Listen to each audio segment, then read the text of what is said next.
So, this is what I wished to obtain when we had the matte black can and the gloss silver can, okay? They both started within about 0.6 degrees, and again, that was me trying to very carefully pour the water. There was a bit of a time lag, okay?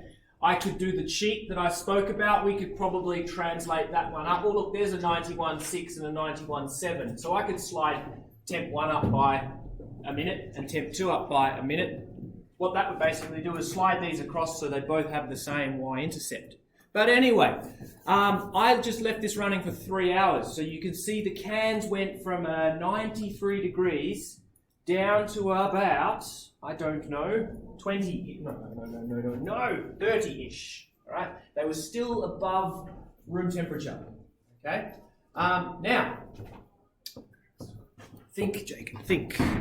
I placed the bit of information in the science inquiry skills, blah, blah, blah. Oh, look, that's what I did on a previous lesson.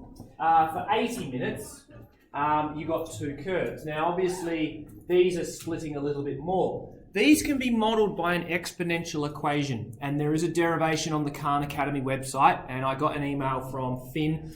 Basically, integrals of inverse functions, that's like year 11 and year 12 methods and spec maths. It's way beyond the syllabus here, okay? So you don't have to be able to derive it, but just know that you can get these equations, exponential equations. Let's just look at the info that I got from yesterday, okay? So try your darndest to see these 2 boxes. Obviously, the temperature 2 cooled quicker, because at every time interval, if we were to just do a vertical slice, any time interval, it was always a good 3 or 4 degrees cooler.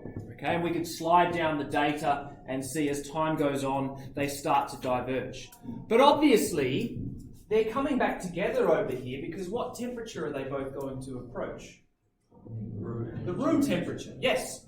Now, I don't know what the room temperature was, 21 degrees, and I can quickly look at the exponential, about 24.4 or 23.8 degrees.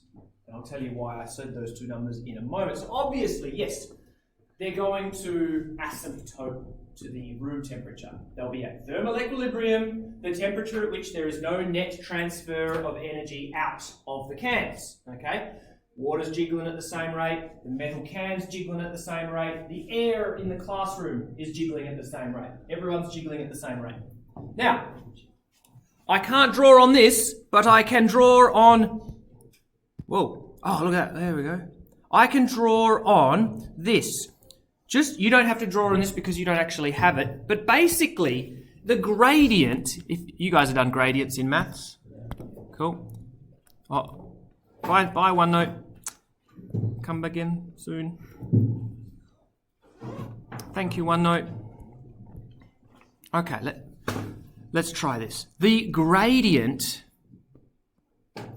right, which is rise over run, it's the rate of change of temperature with respect to time, it's basically how quickly it's cooling, depends on the temperature difference. So at the start, let's just look at this one here. At the start, you've got a massive temperature difference. And what that means is that you have a massive rate of heat transfer. So it would make sense, and you guys probably saw this when you're frantically trying to pour the boiling water in. It's cooling really quickly, to the point by the time you guys are ready to start measuring, it might be down to 85 or 90, okay? As it cools, the difference in temperature drops. So now let's just go to another point. Let's go to here. The difference in temperature is now less. And so the heat transfer is now less, okay? And so this is called a differential equation. It's basically that the rate of change influences itself, because the rate of change produces a change, which then causes the rate of change to change. Okay, so it's like a second order lot of changing. Isaac Newton came up with these 2 equations. One for cooling, if you're hotter than your environment, then you're going to cool. and that's your cooling curve, and most of you should have gotten those curves in your investigation if you recorded for a long enough time. Some classes record for 5 minutes, and all they really get is a straight line because they haven't been able to look for long enough and see that it's actually asymptoting. You can also get heating. If you're colder than your surrounding temperature, it'll asymptote upwards, okay? But there's an interesting thing we can do, and hopefully you guys know about powers. What is anything raised to the power of 0? 1. Good. All right, so watch this. This equation is saying temperature as a function of time is going to be this value plus this value, and we can change this t from 0 to infinity. So at 0, it's 1. Okay, well that would be A plus C. Have a look on the board here. A plus C gives T initial. That's the initial temperature when time is 0. Let's go to my data from yesterday. All right, I'm just going to look at this one. Okay, it's AE to... All right, let's set... If we set X, which is time, to 0, then it's going to be A plus B. So A plus B, 67 plus 24 is 91. So it gave us our starting temperature. Now this is an equation any time. You could plug in T equals 10 and it would give you a temperature. You could plug in T equals 10.5. It would be a little bit smaller. What is e to the power, what is anything to the power of, hang on, let's go back to my equation. Hang on. What is, if I set T to infinity, it's e to the negative infinity. Does anyone know what that would give you? 0. Well done. That negative there is an inverse. It's like 1 over e to the infinity. 1 over infinity, 0. If you set time to an infinitely long amount, this whole term goes away, cancels to 0. In which case, your time at infinity is that term. That term is your surrounding temperature. It's telling us that's the temperature that your curve is going to asymptote at.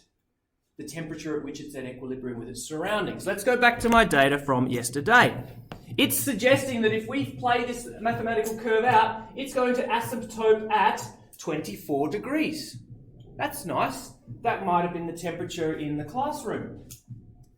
The other one, the black can, let's just look at the black can. If I set T to 0, it's A plus B. 67 plus 23. Okay, that one was 90, a little bit less. Okay. If we set X to infinity, or time's on the X-axis, we get B as the asymptote, 23.8. So both curves, slightly different data. One says, I reckon I'll asymptote at 24.2. The other one says, no, I reckon I'll asymptote at 23.8. Well, I don't know who's correct. I could have had a thermometer out and measured the temperature in the lab while I was doing this. Now, this is a very useful function. You can use this in forensic science. You come across a body. It's still warm. Oh, okay. It must have been killed recently. So you measure its temperature over time, right? For a certain period of time, you measure how its temperature is decaying, and then you can basically figure out what T initial was. Well, hang on, let's try again. We know T initial would be about 37 degrees. So you can figure out the time that mathematical curve was at 37 degrees. You can basically figure out, estimate when that corpse stopped metabolizing and releasing energy through chemical reactions. Question? But you have to know T initial. No, you don't. You just take a part of this curve, and as soon as you have a part of that curve, boom, you can get the equation. You know the asymptote because you're going to measure the temperature where the body was found. So you're setting the B term, and then you're using this curve. You can determine the C term, and then the only unknown is A, which was the temperature at which. No, sorry, A is known. My apologies. A is known because that's the body temperature of a human being. Finn, go. How do you find when it gets to asymptote? You could sit there for a day and it'll reach. Yeah, because mathematically proven, if you the asymptote will cancel out, because if you plug in your asymptote for the temperature as a function of time, it'll just cancel out and it'll equal 0. And then you can't find the natural one. Yeah, the asymptote is the temperature of the surroundings, which you would measure. Yeah. So if we look at this equation, you know B, we know A plus B is the body temperature, and then by measuring it for a little bit of time, we can determine what C is. Okay?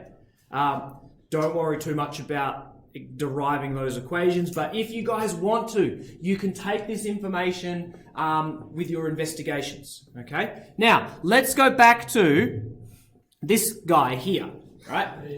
The black body curve of a hot object. Jiggling charges emit electromagnetic radiation. Okay? Now, what I have set the peak of this curve at red. Okay? Now, it'll look like that colour. I have a globe here that looks like that colour. Don't look at it for too long, or you'll get a headache. What I then did is I passed some of that light into a fibre optic cable that then brought it down to this digital spectrometer, and I get not quite that nice curve, but this ugly curve. Now, forgive me, the wavelength is going the wrong way.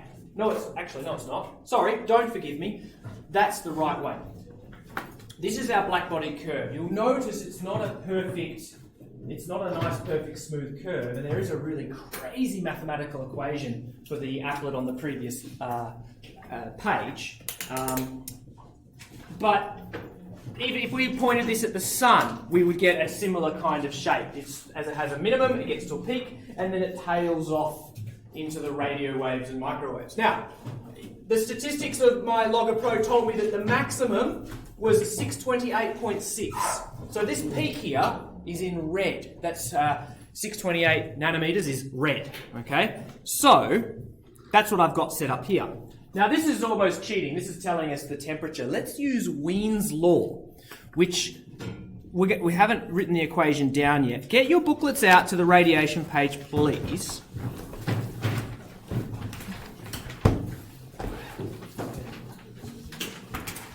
And hopefully you have a blank spot here, okay? Let's use Wien's law. It's pretty damn easy. The equation is written right there, and it's just a very nice, easy fraction. T equals B over peak wavelength. And we're going to go, all right, B is written down there. That's the B constant. I don't know why it says capital T. I apologise. That's Wien's constant. So we're going to put on top of our fraction 2.898 by 10 to the negative 3. And then we're going to divide it by the peak wavelength that my spectrometer measured, which was 628 nanometers. Now, gentlemen, you're all now going to race to your calculators.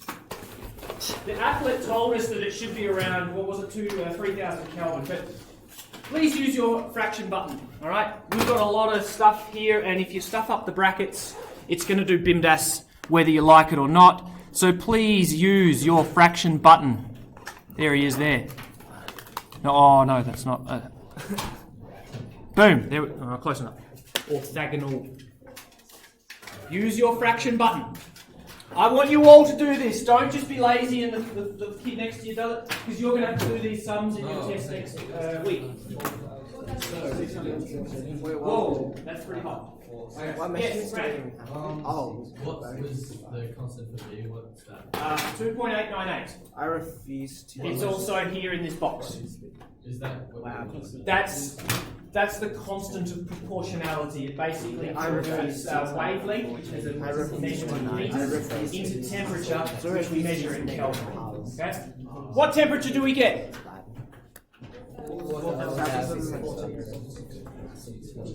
Let's just go roughly equals that many Kelvin, which every time I do this, alarmingly, that is higher than the melting point of bismuth, which is a bit of a shame. However, I'm going to do this once more. By the way, there's the graph that I copied onto Logger Pro. I'm going to obviously, at 12 volts, we're pumping out a 628 peak nanometer wavelength. Let's just drop it down a bit, and I'm going to try and get another black body curve, hopefully. And come on, look at it. Whoa, it's gone off the scale. Hang on.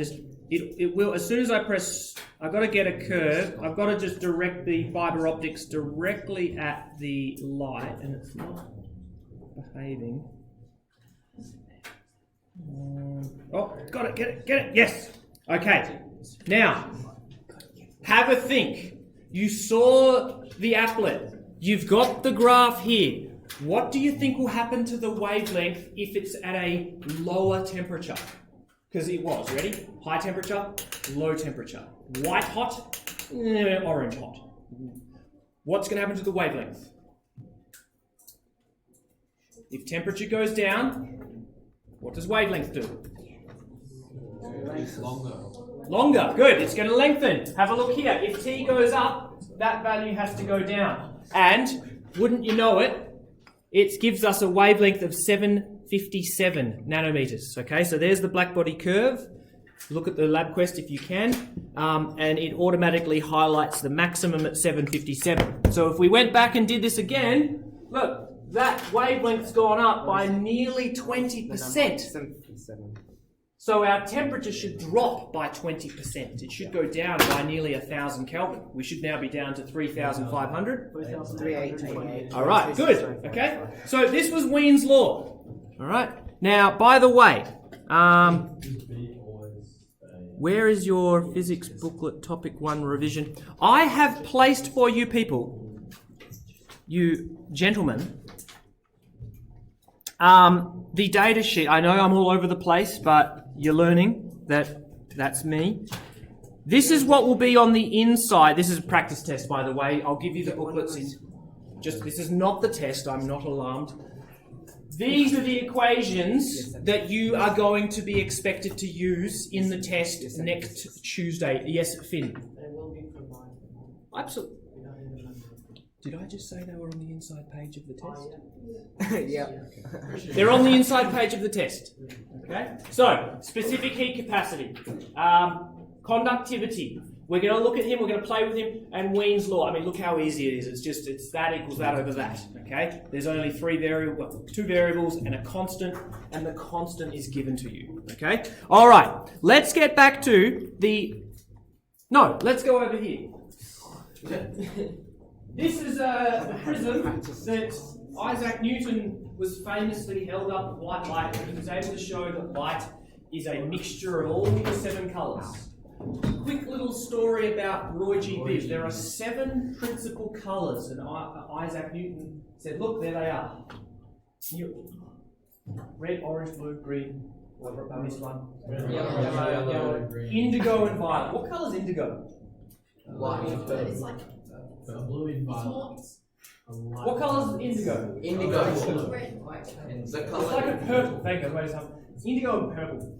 There's heaps of these stories, great stories from the history of science, but we don't have time. But here's one. Isaac Newton was a very religious man, very Catholic. That's not the right way of saying it. He was Catholic. And if there was only 6 colours, 6 is a very crap number. It's even. It's got lots of multiples. It's a perfect. Well, no, it's not. Not in the eyes of the Lord. 7. Now, 7 is a very sacred number. It's in the Bible a lot. 7 deadly sins, the 7 disciples, the 7 chapters, and the 7 rocks, and the 7 sacred. It's everywhere in the Bible. So he went, look, all right, red, orange, yellow, blue, green, indigo, violet. Look, 7. Look, God. There's God. There he is. He's there. 7. See, told ya. God's in everything. Nature. So yeah, he made up indigo. Between blue and purple, there's indigo. Okay. Now here is the same prism, and I've got my little photodiode that was measuring the Leslie cube before that had the matte black was pumping out 1, and the other sides were pumping out 0. Here is my sensitive voltmeter, and this is basically what he did with a thermometer. We're going to do it with a digital photometer that converts thermal energy into a voltage. Really, it's a thermal radiation sensor. So he went. Oh, hang on. He went over to violet and 0. Can you all see these numbers? No. Yeah. All right, 0, and then he went to green, 0, and then he slid over to orange. Whoa, 1, and then he went to red. Whoa, 2, oh, 3, and then he went beyond red. Oh, Jesus! It shoots right up. Look at that. I can't Where- see. Someone read it. Six, seven. 7, 8. Holy crap! You notice see where the little aperture is on the prism. It's beyond red. Okay. If you can't see it, move your head. So there is something on the other side of the visible light that's really good at transmitting heat. What do we call that region? Infrared. Good. You've been paying attention. I forgot to put the image of your heat signature on the OneNote. Sorry, I just remembered that I forgot. Okay.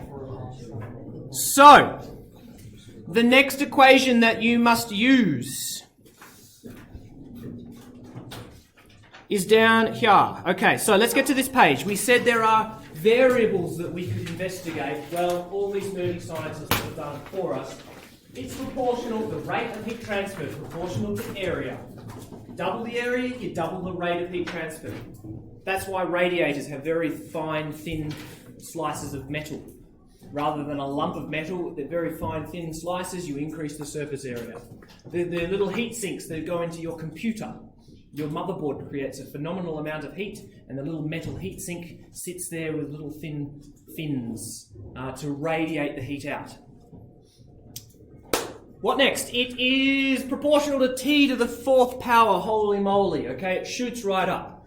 Basically, when particles jiggle, there's not many equations in nature that are to the 4th power. Normally it's squared, sometimes it's cubed. There's not many that go to the 4th. And you notice with the applet, when I slid the temperature, it shot right up and I had to keep zooming out of the scale. Very easy explanation is when particles jiggle, they can jiggle translationally, which is X, Y, Z, so backwards, forwards, left, right. They can also act circular around each other. They can, and any combination in between. So you've got this rotational mode, you've got this translational mode. They can oscillate between the bonds, between the atoms.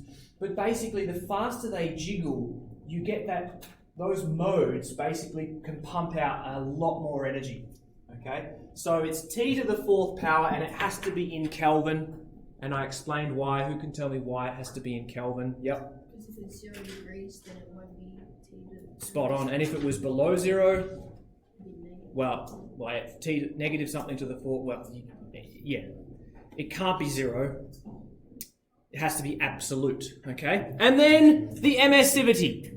So, this is where we ran out of time. Matte black surfaces have a high emissivity, shiny silver a very low. And it says their skin is actually quite surprisingly high. Obviously, your pasty white kids that have their ancestors from Northern Europe might have a slightly lower emissivity than somebody from more tropical regions. I'm not going to point at anyone. You know who you are. Hello. Okay, so there's actually a really interesting story about melanin, the molecule that is in people with darker coloured skins, but I'm not going to tell you about it. Now, a perfect emitter and absorber, it's referred to as a black body. Now, there is no such thing as a black body, perfect black body, except for a black hole, which absorbs everything. But we can get damn close. Damn close. I'm just going to... Hang on. There is this substance, and some of you might have heard of it. That's it. Who was that, Joe? Yep. You've heard a lot of interesting things. The Vanta Black is the world's darkest material, and is it going to open? Yes, it is. Twice, in fact. This is Vanta Black, and it is made with carbon nanotubes. It basically absorbs... 99.99. It's in the website. I think there's about 4 nines. Oh, hello. There's a video. 99.96% of all light, but it's still some of the light gets reflected off. Okay. So in terms of emissivity, that's probably got the highest possible, and it might be 0.999 something. This is black, but it's a shiny black, and I can see reflections. I can see the class in it. So there is still light that's reflecting. It's not a perfect black body. Pass me your Surface Pro, please. Thank you.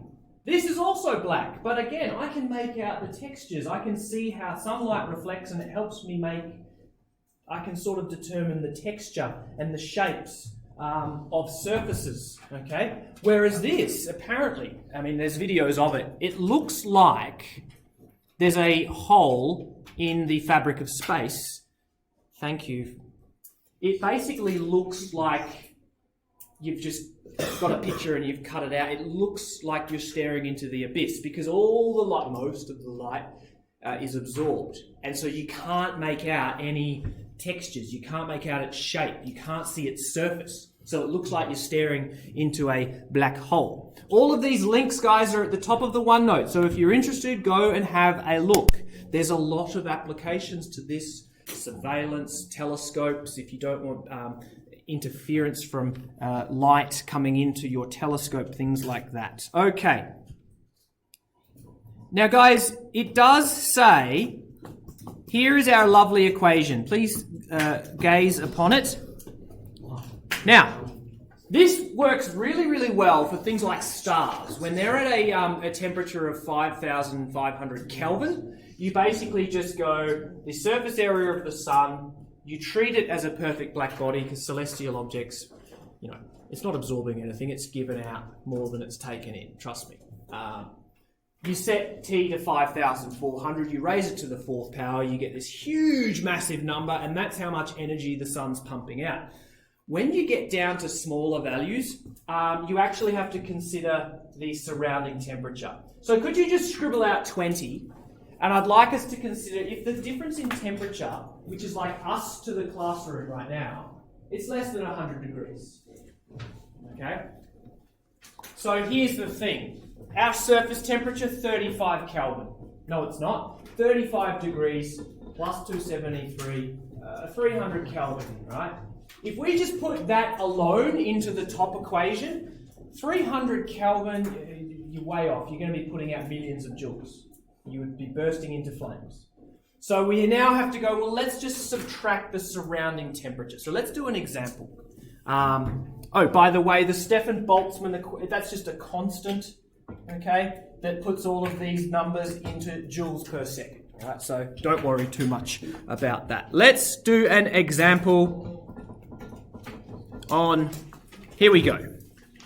Question number 1. Question. What? If I were to slice all of your skin off your body and put you up on the wall as some kind of decoration, you have a surface area of 1.9 square meters of skin. Okay? So, for an adult male, the surface temperature of his fleshy bits is 1.9 square meters. Estimate. Okay. Well, we're going to estimate that your surface temperature equals T object 35 degrees Celsius. Let's just quickly add 273.15. 30. Surface temperatures are a bit less. Oh, this calculator's dead. So, help me out here, people. Go. No, you do it. You do it.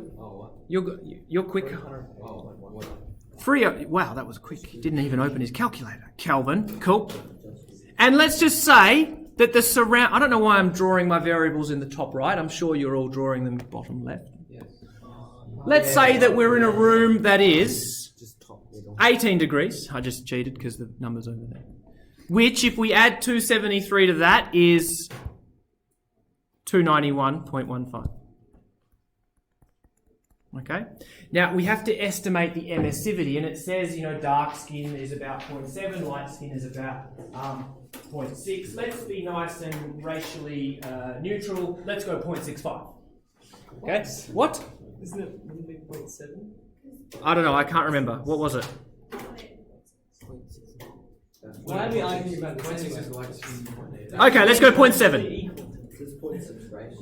Okay, let's go emissivity equals 0.7. Now, since the temperature difference is less than 100 degrees, basically, once it's beyond 100 degrees in difference, anything to the fourth power is just going to be so massive that if you subtract the value that it was 100 less to the fourth power, it doesn't actually change the value by much mathematically. You can play with the numbers in your calculator.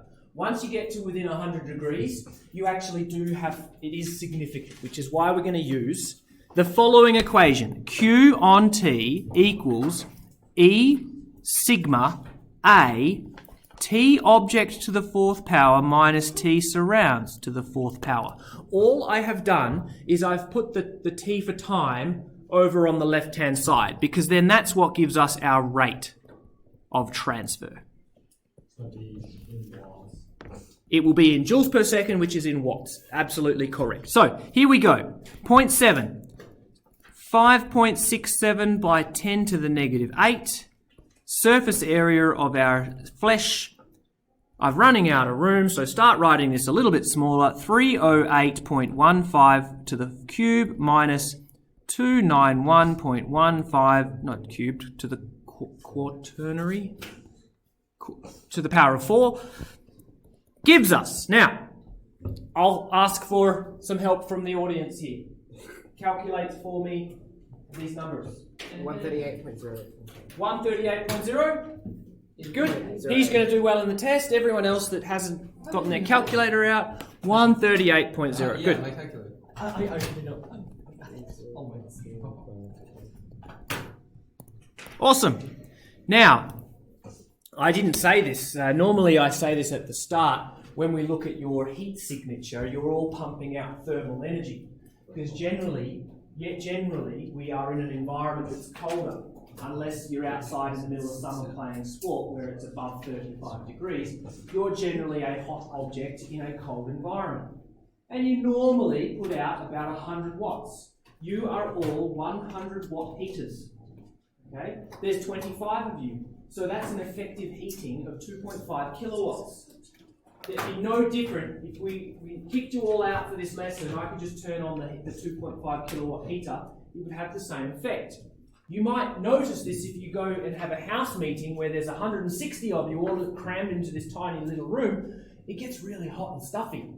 Right? In fact, this room, and I've done this before, I might do it again, you can record the temperature. From the moment Joe shuts the door, it starts to rise because you're all pumping out thermal energy, okay? And it can actually go up by a few degrees Celsius. Start the lesson at 21 degrees, you leave and the room is 24 degrees. And it's not because the heater, it's not because the sun is approaching high noon, it's because you're all pumping out infrared radiation, which is good at making air molecules jiggle. Josh, what are you doing? Oh, man. Okay. Guys, I will do this next one quietly. You go. Do the following 6 questions, please. Wait a minute. Good question, Jason. Let's check what is given to us. Oh, it's not. It will be given to you. Minus 273.15. Sitting unclothed. Yeah, oh, by the way, if you're wearing clothes, that kind of makes the maths more difficult. So let's just pretend everyone's naked and all surface of their skin is emitting... Naked yoga. That's right. In a room of 15 degrees. Naked cold yoga. How do you get 178? Okay. How do you get this one? I don't know, mine just turned out wrong. But how much wrong?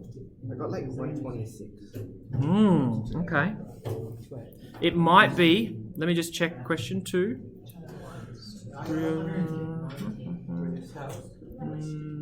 I don't know. Maybe I'm wrong. Emissivity? Oh, what emissivity did you use?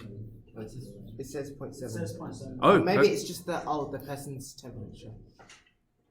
I could have made a mistake. These are my solutions here, and At I. least the object's temperature. You put 4 degrees Celsius on the question. Yeah, it's not. Ah, okay. Well, what's the answer? Well, I took the object temperature's 35 degrees Celsius and I got 126. Why? Because I felt like it. Oh, okay. Because it was the same as the So one. 119? All right. Oh, it's 34. I didn't read Hey. the question. Okay, never mind. Let's try again. I didn't read the question. Oh, you sure? I think it's AE sigma. Doesn't matter which way you put the equations, the variables, as long as they're there. T object.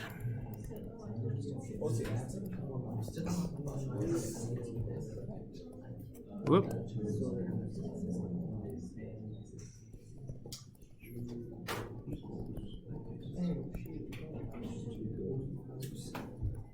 Now, the object temperature, help me out here, 311? 307. And then 288.15. And we're correct that the answer gives 119. Okay, cool.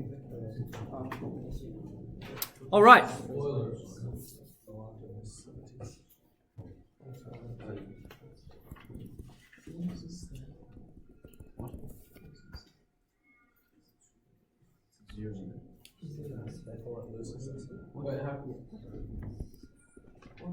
Oh, yeah. This is the rate of 0 from the because I didn't. Yo, yo, yo. Why the answer was 178 watts. I had the initial temperature as 4 degrees. So if you're, that's the crazy thing. If you're in a cold environment, you lose crazy. Was the second answer? Yeah. What was it? 119. Well, it means you radiate the same amount, so then you're reabsorbing less. So in this classroom right now, you are absorbing infrared from the room, but you're pumping out more because you're hotter. You're in Antarctica you lose a lot at a greater rate. because chemical reactions are taking energy change. Well, you would, at a greater rate, your body temperature would drop, then your body would start shivering, and then that's your body's way of trying to generate more heat.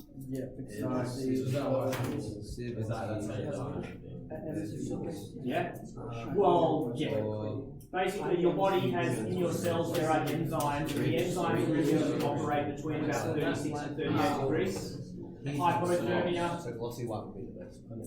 If you get too cold, the enzymes stop working. If you get too hot, hyperthermia, the enzymes stop working. And so if you stay at that temperature for too long, then yes, you stop existing. Okay. All right. Well, no, the organism stops working.